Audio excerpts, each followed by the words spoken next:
Hi ವಿದ್ಯಾರ್ಥಿಗಳೇ, ಎಲ್ಲರೂ ಕೂಡ ನನ್ನ ಚಾನಲ್ಗೆ ಸ್ವಾಗತ ಹೇಳ್ತಾ, ಇವತ್ತು ನಡೆದಂತಹ ಒಂದು SSLC ಪರೀಕ್ಷೆಯ ಕನ್ನಡ ಪರೀಕ್ಷೆಯ ಸಂಪೂರ್ಣವಾದಂಥ ಕೀ ಆನ್ಸರ್ಸ್ಗಳನ್ನು ಇಲ್ಲಿ ಕೊಡ್ತಾ ಇದ್ದೇನೆ. ಬನ್ನಿ, ಮೊದಲನೇ ಪ್ರಶ್ನೆಗೆ ಸರಿಯಾದ ಉತ್ತರ ಯಾವುದು ಅಂದರೆ, ಇಲ್ಲಿ ನೋಡಿ ಏನು ಕೇಳಿದಾರಪ್ಪ ಅಂದರೆ, ಮೂಗಿನ ಸಹಾಯದಿಂದ ಉಚ್ಚರಿಸಲ್ಪಡುವ ಅಕ್ಷರಗಳು ಯಾವುದು ಆಗಿರ್ತದೆ ಅಂದರೆ ಅನುನಾಸಿಕ ಅಕ್ಷರಗಳು ಆಗಿರ್ತವೆ. ನೆನಪಿಟ್ಕೊಳ್ಬೇಕು. ಇದು ಸಿ ಆಪ್ಷನ್ ಸರಿಯಾದ ಉತ್ತರ. ಎರಡನೇ ಪ್ರಶ್ನೆ ನೋಡೋದಾದರೆ ನೋಡಿ, ಕಡು ವೆಳುಪು ಪದವು ಈ ಸಂಧಿಗೆ ಉದಾಹರಣೆಯಾಗಿದೆ ಅಂದರೆ ಸಿ ಸರಿಯಾದ ಉತ್ತರ ಯಾವುದು? ಆದೇಶ ಸಂಧಿ. ಸರಿಯಾದ ಉತ್ತರ ಎರಡನೇ ಪ್ರಶ್ನೆಗೆ ಆದೇಶ ಸಂಧಿ. ನೆಕ್ಸ್ಟ್ ಬಂದುಬಿಟ್ಟು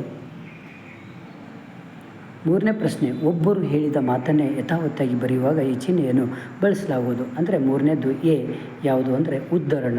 ಸರಿಯಾದ ಉತ್ತರ. ನಾಲ್ಕನೇ ಪ್ರಶ್ನೆಗೆ ಬರೆಯದ ಧಾತುವಿನ ವಿದ್ಯಾರ್ಥಕ ರೂಪ ಯಾವುದು ಅಂದರೆ ಇಲ್ಲಿ ನಾಲ್ಕನೇ ಪ್ರಶ್ನೆಗೆ ಡಿ ಸರಿಯಾದ ಉತ್ತರ ಬರುತ್ತೆ. ಯಾವುದು ಅಂದರೆ ಬರೆಯಲಿ ಅನ್ನೋದು ತುಂಬ ಇಂಪಾರ್ಟೆಂಟ್ ಪ್ರಶ್ನೆ. ನೆಕ್ಸ್ಟ್ ನೋಡಿ, ಐದನೇ ಪ್ರಶ್ನೆಗೆ ಸರಿಯಾದ ಉತ್ತರ ಯಾವುದು ಅಂದರೆ ಚತುರ್ಥಿ ವಿಭಕ್ತಿಯ ಕಾರಕಾರ್ತವಿದು ಯಾವುದು ಅಂದರೆ ಐದನೇದು ಯಾವುದು? ಎ ಪ್ರಶ್ನೆ, ಸಂಪ್ರದಾನ. ಸರಿಯಾದ ಉತ್ತರ ಯಾವುದು? ಸಂಪ್ರದಾನ. ಬೆಟ್ಟದಾವರೆ ಪದವು ಈ ಸಮಾಸಕ್ಕೆ ಸೇರಿದೆ ಯಾವುದಕ್ಕೆ ಅಂದರೆ ಬಿಗೆ ತತ್ಪುರುಷ ಸಮಾಸಕ್ಕೆ ಸೇರಿದೆ. ಇದು ಸರಿಯಾದ ಉತ್ತರ. ನೆಕ್ಸ್ಟ್ ಬಂದ್ಬಿಟ್ಟು ಬಿಟ್ಟ ಸ್ಥಳ, ಫಿಲ್ ಇನ್ ದ ಬ್ಲ್ಯಾಂಕ್ಸ್. ಏಳನೇ ಪ್ರಶ್ನೆಗೆ ಸರಿಯಾದ ಉತ್ತರ ಜೂಜು. ವೈಶಾಖ, ಬೇಸಿಗೆ, ದ್ಯೂತ, ಜೂಜ್ ಅಂತ ಬರುತ್ತೆ. ಪರ್ವತ, ರೂಢನಾಮ, ವಿಜ್ಞಾನಿ, ಅನ್ವರ್ತಕ ನಾಮ. ಮ್ಯಾಗ್, ಮೇಲೆ, ಸಕ್ಕರೆ ಅಂದರೆ ಸರಿಯಾದ ಉತ್ತರ ಸಕ್ಕರೆ ಅಂತ ಬರುತ್ತೆ.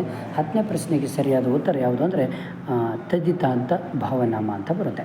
11ನೇ ಪ್ರಶ್ನೆಗೆ ಸರಿಯಾದ ಉತ್ತರ ಯಾವುದು ಅಂದರೆ ನೋಡಿ, ಎಣ್ಣೆ ತುಪ್ಪದ ಮಿಶ್ರಣ ಭೇದವೆಂದು ಹೇಳಿದವರು ಯಾರು ಅಂದರೆ ಇಲ್ಲಿ ಸರಿಯಾದ ಉತ್ತರ ನಯನ ಸೇನ ಅಂತ ಬರುತ್ತೆ. 12ನೇದು ಹುಲಿಗೆ ಪರಮಾನಂದನವಾಗಲು ಕಾರಣವೇನು ಅಂದರೆ ಇಲ್ಲಿ ಶಾನುಭೋಗರ ಅಂತ ಬರುತ್ತೆ. ಆಂಗ್ಲ ಸಾಮ್ರಾಜ್ಯದ ವೈಭವ ಕಂಡುಬರುವ ಓಣಿ ಯಾವುದು ಅಂದರೆ 13ನೇ ಪ್ರಶ್ನೆಗೆ ಸರಿಯಾದ ಉತ್ತರ ಚರಿಕ್ರಾಸ ಅಂತ ಬರುತ್ತೆ. ನೆಕ್ಸ್ಟ್ 14ನೇ ಪ್ರಶ್ನೆಗೆ ಸರಿಯಾದ ಉತ್ತರ ಯಾವುದು ಅಂದರೆ ಕಾಶ್ಯಪಿ ವಿದ್ಯಾಭ್ಯಾಸಕ್ಕಾಗಿ ತನ್ನ ಮಕ್ಕಳನ್ನು ಯಾರ ಬಳಿಗೆ ಕಳುಹಿಸಿದಳು ಅಂದರೆ 14ನೇ ಪ್ರಶ್ನೆಗೆ ಸರಿಯಾದ ಉತ್ತರ ಸೂರ್ಯಮಿತ್ರ ಅಂತ ಬರುತ್ತೆ.